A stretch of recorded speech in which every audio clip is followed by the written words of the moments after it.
সম্পর্ক বল? ইসলাম তো আছে নাই, রাষ্ট্রের বলেন, রাষ্ট্রের বলেন, এ দেশের উন্নয়নে কথা বলেন, আমাদের সাথে ওদের কি কি লেনদেন বলেন আঙ্কেল?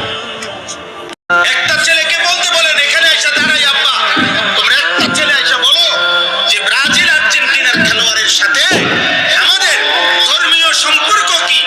যদি ধর্মীয় কোনো সম্পর্ক না থাকে তো আমাদের রাষ্ট্রীয় সম্পর্ক কি?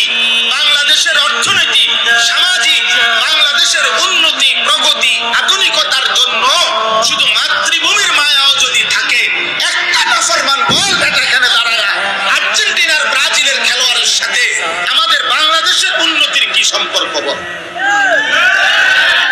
ইসলাম তো আছে নাই, রাষ্ট্রের বলেন, রাষ্ট্রের বলেন, এ দেশের উন্নয়নে